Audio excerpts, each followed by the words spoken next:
My trip to North Korea was enlightening.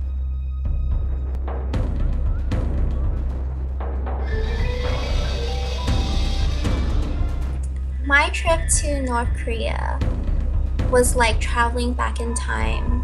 I can play the guitar.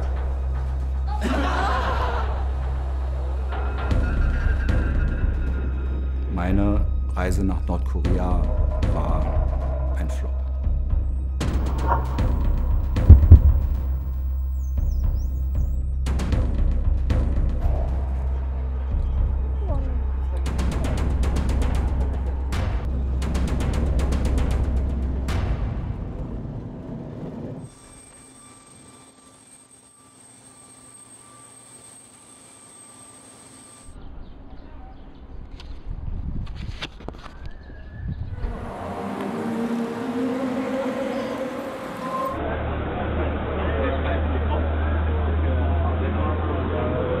I did expect to see a very poor country.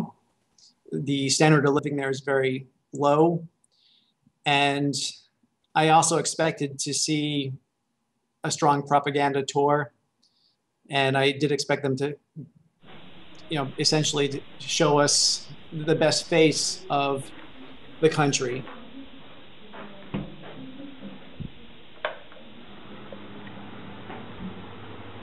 Being Chinese American, so I'm very familiar with like Chinese history.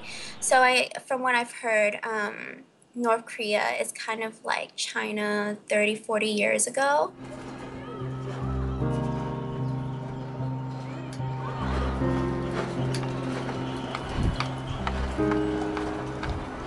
So I booked into a group tour. It was the only really affordable option for me, and the visa, everything was looked after by the tour company. I didn't have to do a thing. I just had to send some rudimentary details about myself, and that was all done for me. I can only presume the other bags are scanned for anything they don't want. Cameras, everything was fine. They take your cell phone. And they give it a scan, and it's looking, I think, for more sophisticated GPS equipment. And it was quickly given back. People with huge DSLR cameras were getting them through, even though they were told that that kind of equipment wasn't allowed. So really, I got everything through. The passport was taken by my guide and kept for the whole trip. Like we knew that, the money goes straight to the government, and the travel is totally operated and organized by the North Korean government. But we knew this and decided to go there because we wanted to see and understand, like human beings, power, and also propaganda.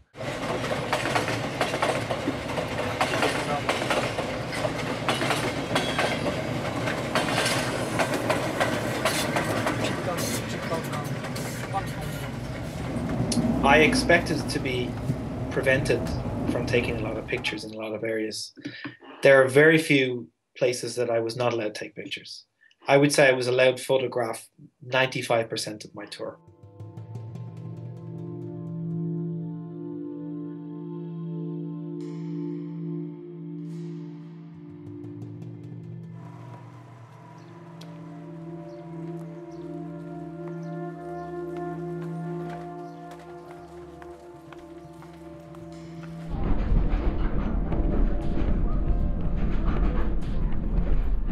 A lot of the buildings built along the highways and railroads, a lot of them are almost facades to make them look like these are developed villages. Behind those, I don't think the conditions are nearly as good.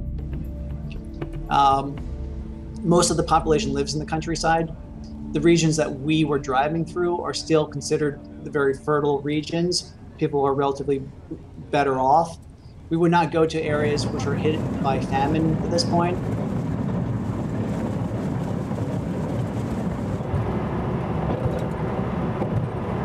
The journey was incredible.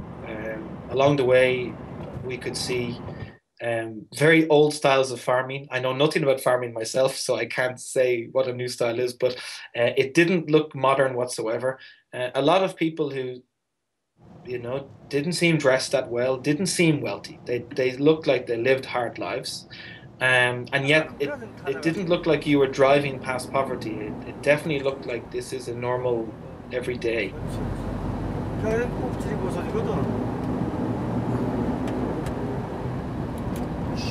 Overall, the guides seem quite proud of what they're showing you. It's not that they're embarrassed of, trying to pretend this is great. They seem to believe that this is quite an achievement, this place that they've brought you to, and you need to see it as a foreigner and things like that.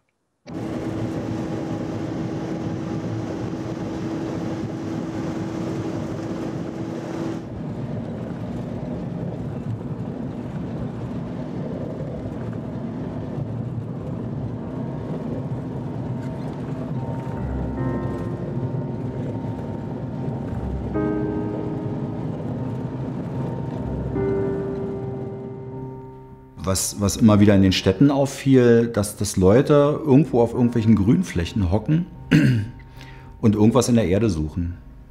Also die sahen nicht aus wie Gartenarbeiter. Wir hatten den Eindruck, dass die nach irgendwas Essbaren auf den spärlichen Rasenflächen in der Stadt suchen.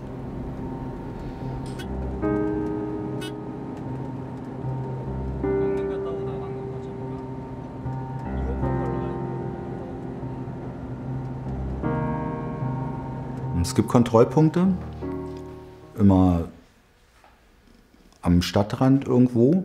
Wir wurden aber durchgewunken. Also der Busfahrer hat kurz 2 Sätze gesagt, hat irgendeinen Ausweis gezeigt und dann ging es auch schon weiter. Es stehen Unmengen von Leuten am Straßenrand, die auf eine Mitfahrgelegenheit warten, die schwerst beladen irgendwelche Fahrräder schieben, um damit irgendwelche Sachen von A nach B zu transportieren.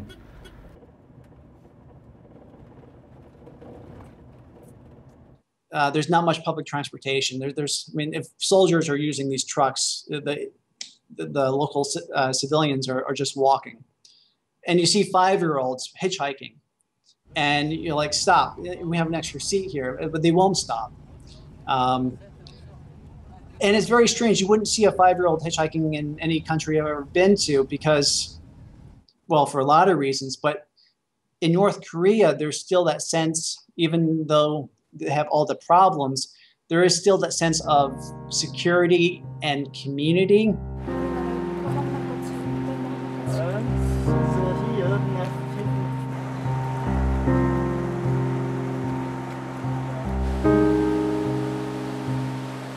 We went to this place called Mount Myeohyang, which is a mountain resort. We stayed at a hotel there. And we actually did some hiking in the mountains there, which was really nice because that was actually the only time where we could walk around freely, and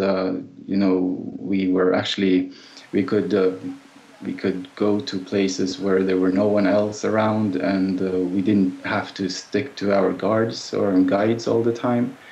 So that was a really nice break from, the tight surveillance that we encountered on other places.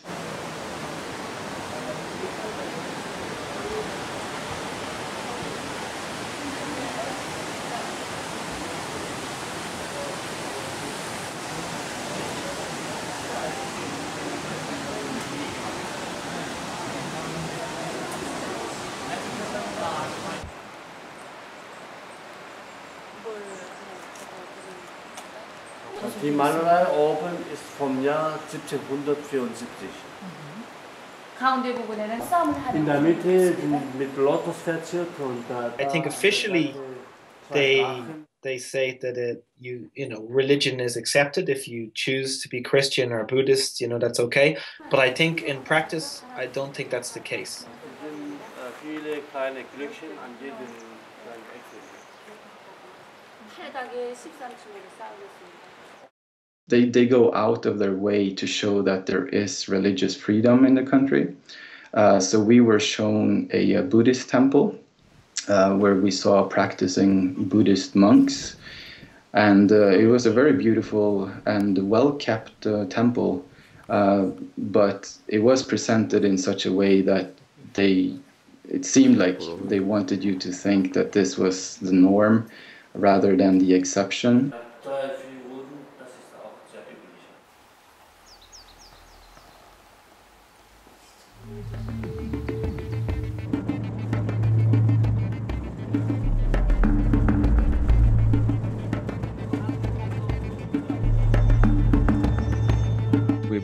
the DMZ and the border area. So of course it's heavily militarized border, and two Koreas are officially still at war. So the tension is high there, and there were many soldiers. You will hear about the North Korean version of events. You'll hear that the UN and South Korea attacked the North, and that started the Korean War. You'll learn about how the South has bunkers everywhere, and that they're preventing unification from occurring.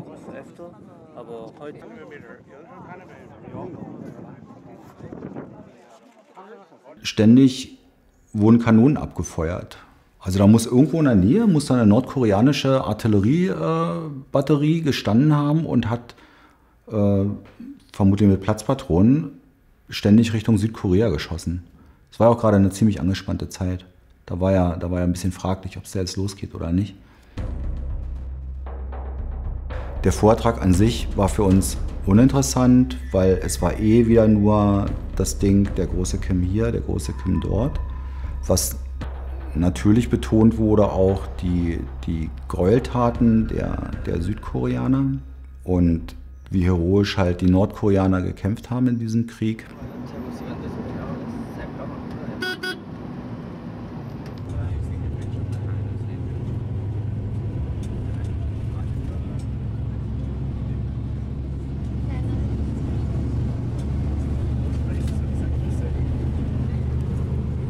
You saw some strange things. You saw, for example, these modern buildings right next to fields which were plowed by oxen and carts.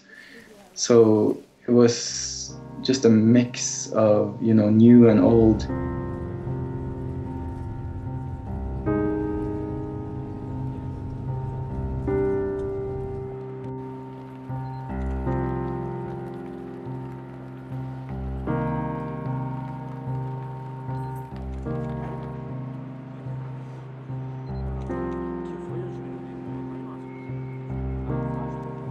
There's a perception in the West that the North Koreans are brainwashed and they have no idea about the conditions in the rest of the world. And because they don't know, the authorities are able to continue, their oppressive rule. But I think at least since the famine, and now with the spread of mobile phones and even internet in North Korea, no one believes the North Korean propaganda anymore. Everyone knows that South Korea is better off than North Korea. At work, it's people can get a cell phone. My miners used it. They're not allowed to dial outside the country, but it is a start. I mean, it is some sort of spread of information. There's the internet is really more of an intranet, very limited. It's almost, maybe for some research, it could be helpful, but generally speaking, the flow of information, there's no social media, there's very little networking opportunities. So information exchange is still very, very limited.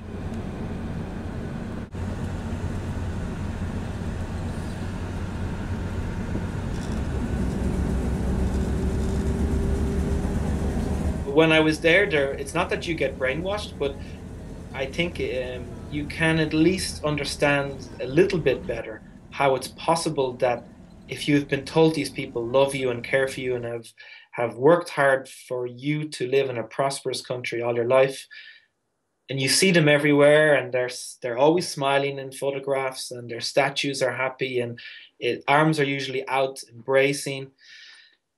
Yeah, there is an element that you can see that it's not that I understand being brainwashed, it's just that I got that bit further towards, okay, maybe it's possible if I'd grown up here, I might feel differently. You don't really know how they really view it.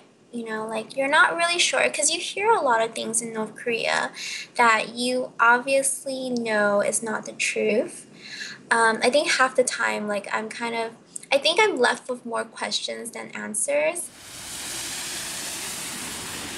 They're realizing that they are extremely poor, and why? And I think they realize that they're not being ruled by gods.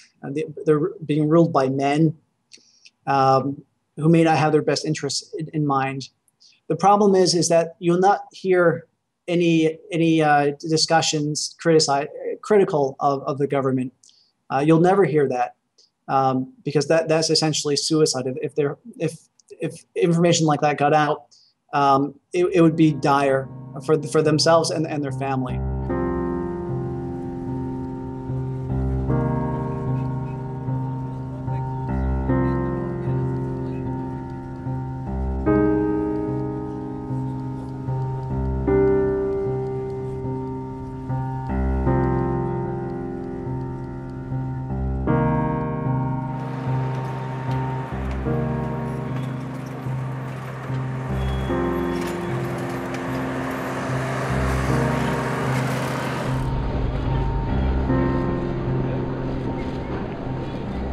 We did not speak to any locals, so we saw some local people, but I think they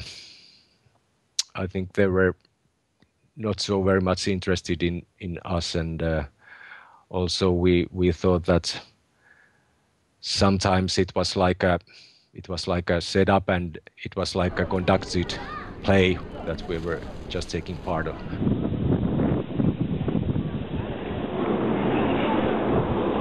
We were allowed to take the metro of the locals, so there was like a lot of staring, even for myself. Like there were a few times when people mistaken me for Korean, but I think like it's kind of obvious, like the way I dress and the way I present myself, that I'm not from there. So I got a lot of stares, and I think all of us kind of did, and they're all very I think as much as they are a mystery to us, I think it's the same for them. Like I think they want to know more about us. You can observe a lot of what you gather to be normal life, and I accepted it as normal life. A lot of people go there thinking that we're all going to see some big charade, that there's going to be people pretending to live lives in front of us. If they manage to do that, then they've put together the greatest ensemble of people I've ever seen.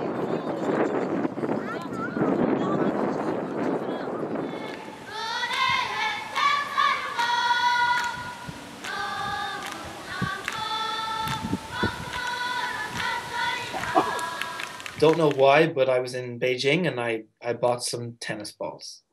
I remember thinking, if I have a chance to get into a class and they're young children, then I'll try have a game. I bought them 5 minutes before getting on the bus to the airport, so I didn't think at all what I was doing. And the day we went to school, I just put a tennis ball in my pocket. This is? Yes. What is it? Tennis ball. Nice. Good job. Okay. Can you show back? Okay. This is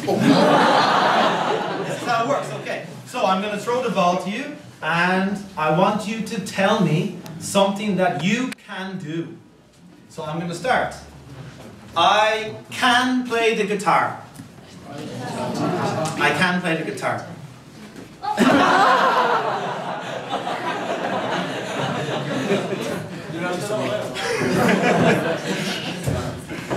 What can? Oh. No. Okay, almost. Almost. Okay. Yes, I can. What? No. Tell me. What can you do? Anything. I can play guitar. Me too. It's gone. Finish. No, you need a new one. What can you do? I can play table tennis. Nice. Throw it to somebody. For me, it was very exciting just to have the opportunity to have taught some students in South Korea and to have taught some students in North Korea. And actually, it's very strange. I mean, I think if I played that game in South Korea, I'm not sure how different the answers would have been. Me again? No, pick up the ball. Who is it? It's you. Okay, I take it. Okay, so ask him a question. What's your job? My job, I'm a student.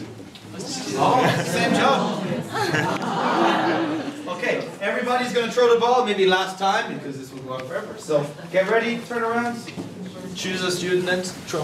Whoever gets it, oh, this man has it here.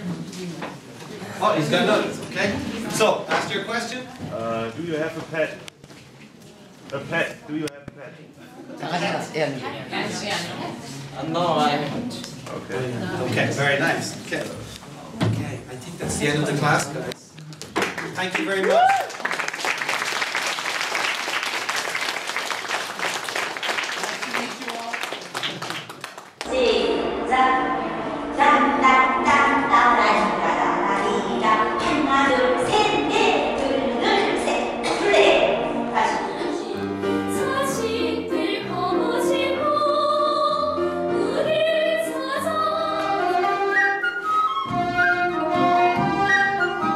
That's a little bit surreal.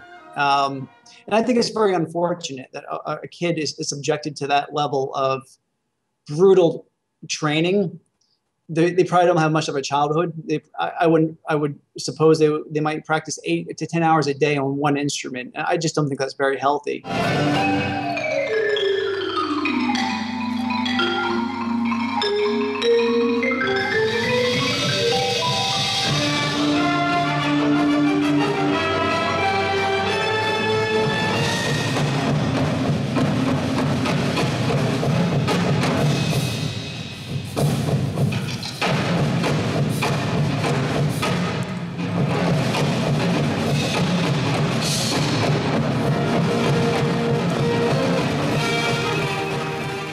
One of the biggest events in North Korea is the mass games.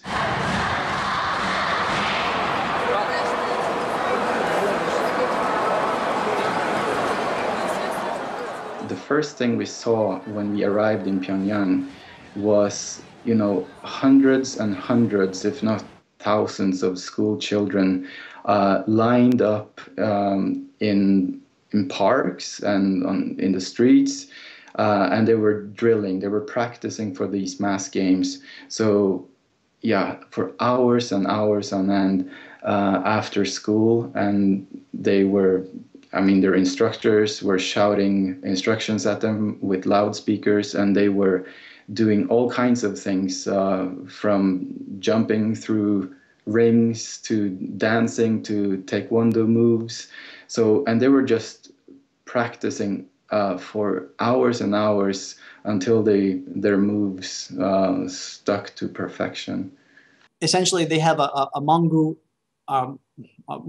Hill, where is basically a big park, and they also have a celebration. They have tug of war. They have Korean dancing, which is kind of a bizarre form of folk dance. That's all the type of dancing they do, men and women. It's fun, but it's fairly homogeneous.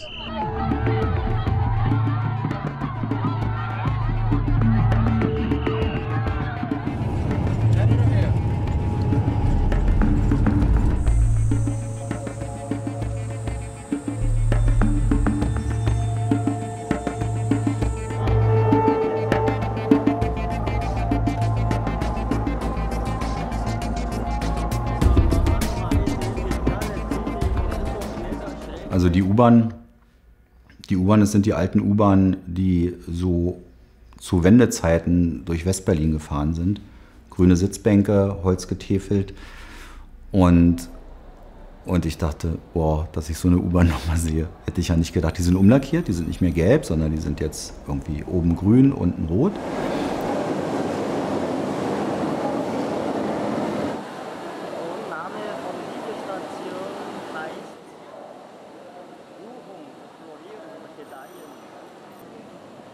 Es dröhnt wahnsinnig laute Marschmusik in der U-Bahn.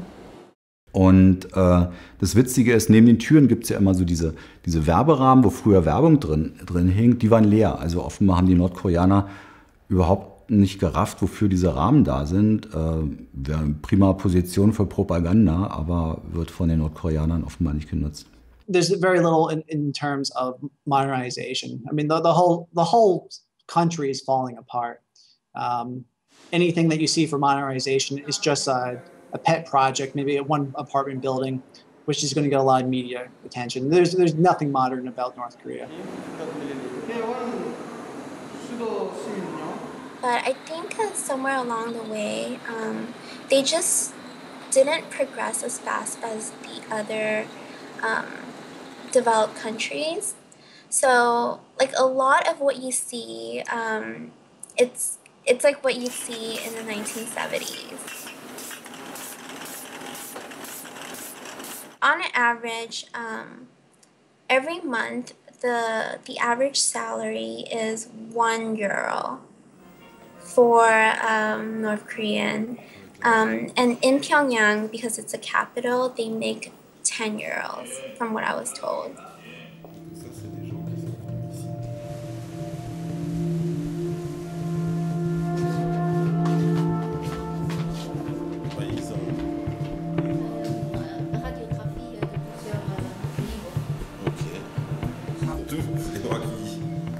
Because every place they go, even go to a hospital, it's just going to be staged. And for the same reason, I knew that the hospital would be in such dire shape. They would never show me anything except an empty wing in which they probably have some newer looking machinery and no patients.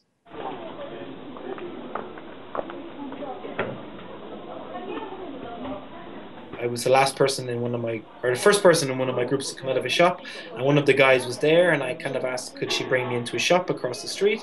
And she actually agreed, as long as she stayed with me. And it was really fascinating because it was actually just a normal shop, and I was the only foreigner there. And to the point where when one woman walked in and she saw me, she just walked out. I presume she decided to come back and when the foreigner isn't there. So that was, I felt I had kind of ruined her day. But that was really interesting to see what a shop is like. And the payment system was very strange, kind of a Chinese payment system where you give the money to one person, then you take a ticket, and you give the ticket, that's how you get your product.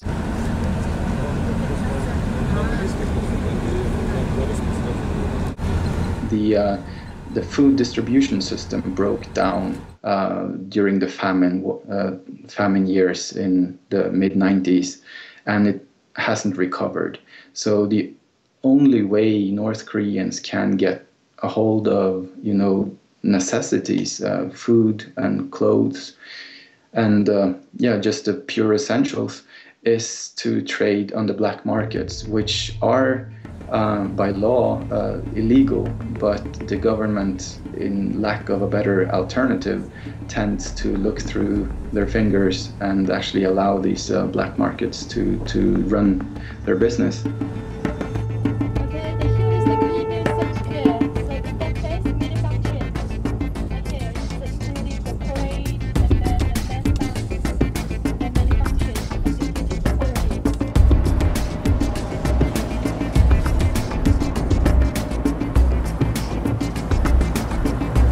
This is the elite population. This is the American equivalent of the top 1%, if not more, 0.5%.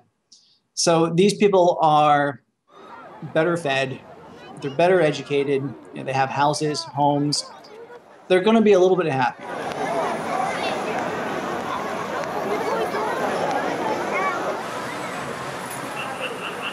As far as amusements park goes, we were brought to a bowling alley, and that was absolutely, it didn't have anything to do with kind of Disneyland kind of aspect to it. It was just a bowling alley and a pool area, or a snooker area, and obviously there's a lot of university students there, so quite a few had decent English, and I got involved in a few games of pool. Some team games against locals, which I never imagined I would be allowed to do. I didn't ask any difficult questions to these people. I just wanted to have a bit of an interaction with them. Wir haben 3 Tage lang diskutiert, dass wir gehört hätten, es gäbe ein Burgerrestaurant und dass wir da gerne mal hin möchten. Und das war wie alles. Es wird immer sehr viel rumgeeiert. Jedenfalls irgendwann hieß es aber dann wirklich aus dem Stand, wir fahren jetzt zum Burgerrestaurant. Naja, das sah aus wie ein Burgerrestaurant halt. Also ein bisschen mit anderen Farben als die amerikanischen Ketten, aber im Prinzip genauso aufgemacht. War aber keiner drin. Also Pyongyang ist ja noch nicht klein. Und wenn man sich vorstellt, das ist ja das einzige Burger-Restaurant, Fastfood-Restaurant in der Stadt, dann müssten die Leute eigentlich Schlange stehen, aber da stand keiner.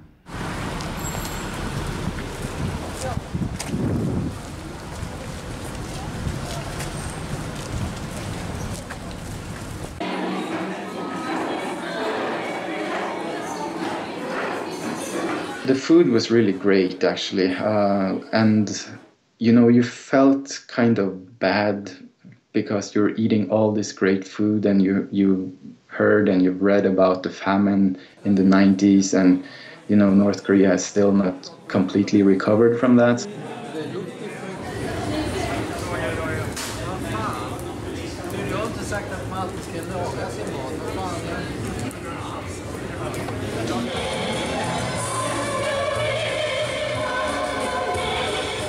I think for me, the biggest takeaway, though, is I became friends with some of the hotel staff, and they could speak English. And there's one woman there who she could speak 4 different languages.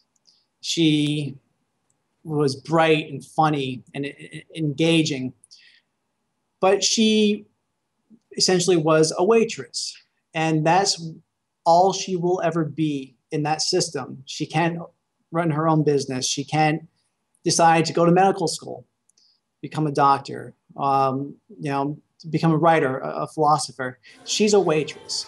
So one of the biggest issues and tragedies of North Korea is the lack of potential of the people.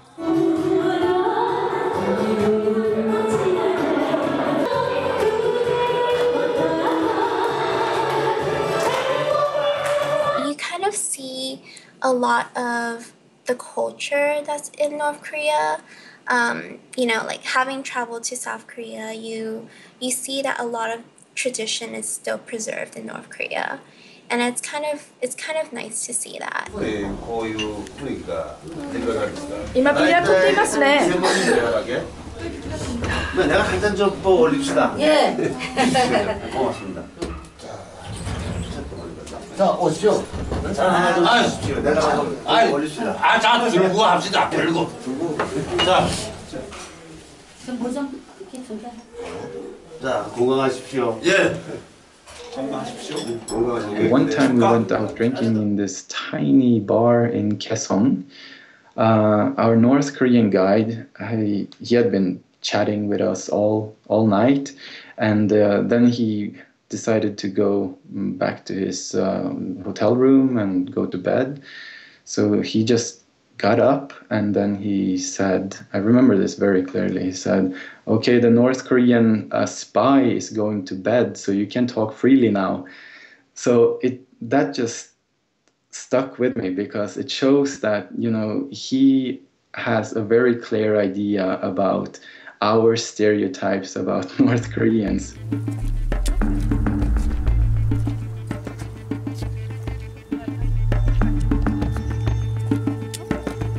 Kim Jong-un has taken a much more maybe not outspoken, but at least he's much more visible than his father was. The fact that there's a younger Kim, I see very little difference. I think he's not really the one running the country. No one would trust a 20-something-year-old inexperienced kid to run a country. So really, I think the mechanisms and machinery behind the country are still in place, and nothing will change. Ich habe das Gefühl, dass sich diese gesamte Propaganda auf die beiden ersten Kims bezieht. Es ist halt immer so der große Führer, der große Vater, die irgendwie die Grundlage dafür geschaffen haben, dass wir heute so zufrieden und so glücklich leben. Es wird immer davon gesprochen, eines Tages werden wir wieder ein Land sein. Und dann aber unter nordkoreanischer Flagge. The structure surrounding three colors. This round belt symbolizes the simple unit.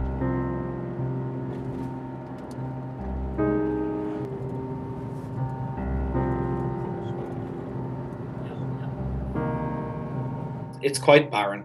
It's quite barren. It's quite empty.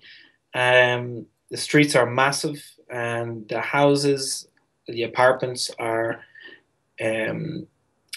They look like shells. They don't look like much is going on in them. So they're a little bit ominous. And then there is this side to the city which is quite spectacular in the scale of it and the lack of people. It's kind of breathtaking when you first get to see it. I've never seen places that big without that many people there, and buildings that tall without really seeing much activity around them. So it's kind of stunning in a way for its the scale of its architecture.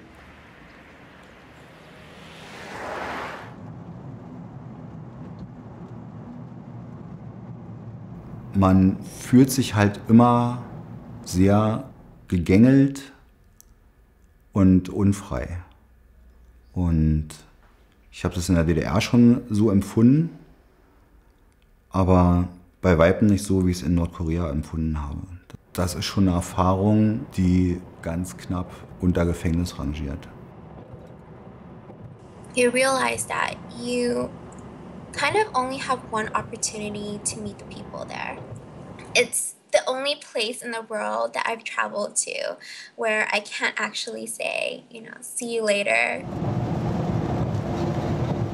You're never going to grasp the essence of North Korea because there is no such essence, but you're never going to, get a complete picture of North Korea just by going there as a tourist, because you know that there are certain things you won't be able to see, and you're being watched all the time, and you can't really say what you want to say.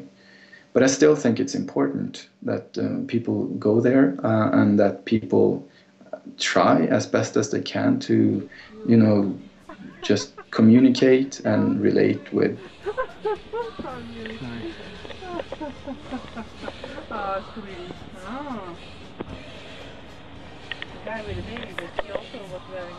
And others felt that it's important for North Koreans to see foreigners and to actually get a chance to interact with them. At the moment, I find it hard to recommend someone if they should go towards North Korea. For me, it was the right thing to do. The longer South Korea waits for unification, the more difficult it is, because the cultures are diverging.